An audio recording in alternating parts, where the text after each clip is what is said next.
Selamat siang. Perkenalkan, saya Rona Tondang dengan NPM 213516416277. Saya adalah mahasiswa kelas karyawan Universitas Nasional semester 3. Di sini, saya akan menjelaskan tentang manajemen isu dan krisis oleh PT Mega Surya Mas terkait pencemaran air akibat limbah pabrik. Sebelum kita masuk ke inti permasalahan dari studi kasus yang saya ambil ini, sekarang ada baiknya saya memperkenalkan kepada kalian semua kira-kira perusahaan atau PT seperti apa Mega Mas Surya ini.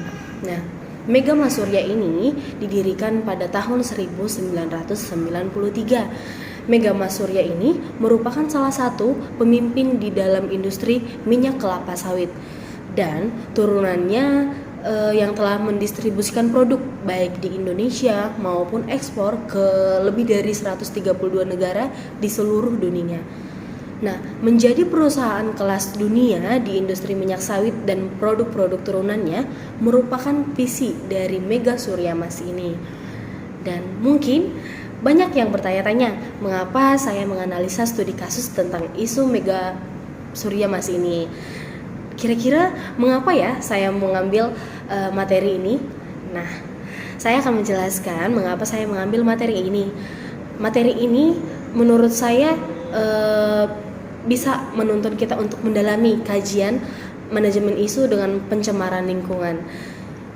Isu permasalahan lingkungan menjadi penting karena kualitas lingkungan akan mempengaruhi kualitas hidup manusia secara langsung.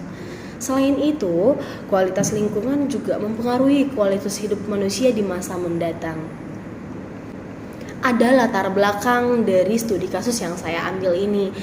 Di tahap awal, kronologis munculnya isu dari PT Mega Surya Mas ini berawal dari mengalirnya limbah pekat yang melintas aliran sungai Tambarkrejo di Dusun Petambakrejo, Waru, Sidoarjo pada Mei 2019. Ditambah dengan kesalahan mekanisme pembuangan dari internal perusahaan, miscommunication pada unit pembuangan limbah yang bermula pada timbulnya kelebihan limbah yang dibuang yang tidak tertampung dan atas inisiatif operator penjaga pintu limbah terpaksa dikeluarkan ke sungai. Tujuan awal dibuangnya limbah oleh perusahaan ini untuk meminimalisir melubernya air buangan limbah tersebut di bak penumpangan atas inisiatif dari operator penjaga pintu. Maka dibuanglah limbah tersebut ke Sungai Bedok. Dampak dari terbuangnya limbah ke sungai tersebut menuai beberapa komentar dari warga yang terkena dampak secara langsung dan melayangkan surat keberatan. Penulis menyimpulkan bahwa awal-awal munculnya gap-gap yang membuat batasan interaksi dan komunikasi antara perusahaan dengan masyarakat adalah miscommunication di internal. Nah, lantas bagaimana perencanaan, pemrograman atau manajemen strategis dari seorang PR jika ditemukan isu atau kasus seperti latar belakang di atas? Ada 4 manajemen strategis yang dapat dilakukan oleh seorang PR, yaitu yang pertama, kita mendefinisikan peran dan misi. Nah, dalam perspektif ini, Humas atau PR dituntut untuk menganalisis tujuan dan relevansi antara perusahaan dengan publiknya. Nah, untuk strategi yang kedua, PR dapat menentukan area hasil utama. Di model kedua ini bisa diartikan sebagai wadah untuk mengimplementasikan pengambilan atau pengembangan minat dan bakat dari stakeholders, mengidentifikasi indikator efektivitas. Nah, Humas akan sesegera mungkin melakukan penentuan faktor yang dapat diukur sebagai pedoman sasaran dari stakeholders ini. Untuk strategi yang ketiga, Humas dapat memilih dan menentukan sasaran. Dari sini akan terukur benefit yang akan diperoleh dari masing-masing pihak, baik mana yang harus didahulukan sebagai prioritas utama. Nah, dan yang keempat, menyiapkan rencana aksi. Melihat bagaimana sasaran yang tepat dan terdapat beberapa poin yang harus dipenuhi dalam menjalankan program nomor 5 ini, antara lain programan, penjadwalan, anggaran, dan menentukan akuntabilitas serta mereview dan merekonsiliasi atau mengetes dan merevisi rencana tentatif jika diperlukan sebelum melakukan sebuah aksi. Lantas, tahapan seperti apa yang dilakukan oleh pihak perusahaan untuk mengatasi manajemen isu yang ada? Nah, di sini saya akan membahas ada beberapa tahapan manajemen isu yang dapat dilakukan oleh pihak perusahaan.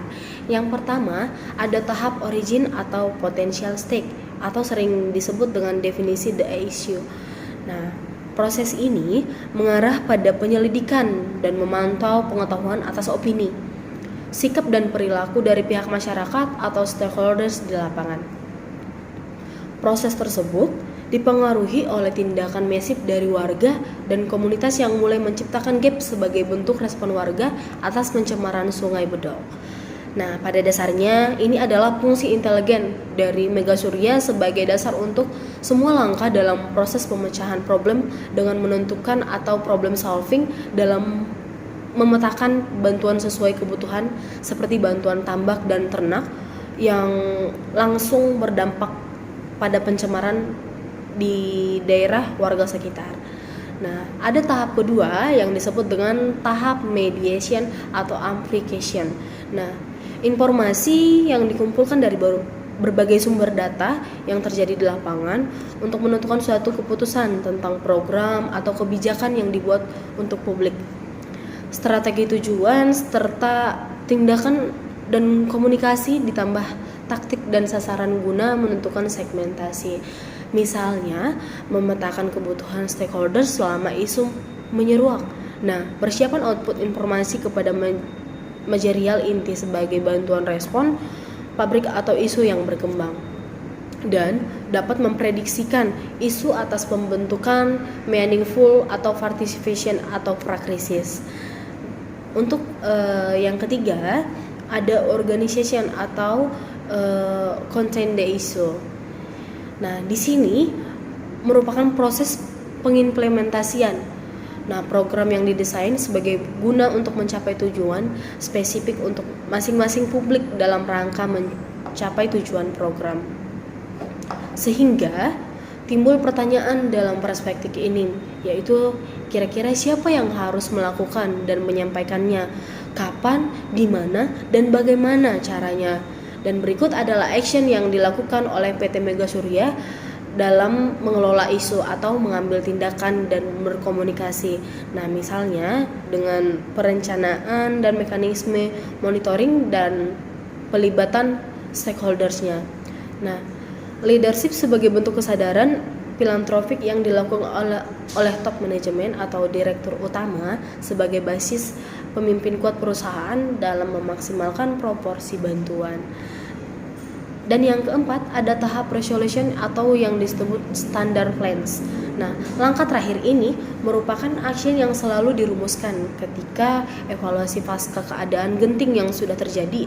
Evaluasinya sendiri mengarah ke perspektif bagaimana hasil kerja workflow atau perusahaan dari segi manajerial atas tindakan yang sudah dilakukan tanpa mempengaruhi suatu regulasi yang sudah dibuat oleh pemerintah sebagai fungsi kontrol publik, sehingga dari masing-masing kepentingan bisa saling terpenuhi dan masalah atas dugaan pencernaan bisa terminimalisir atas arahan dan regulasi Dinas Lingkungan Hidup Kabupaten Sidoarjo, Jawa Timur.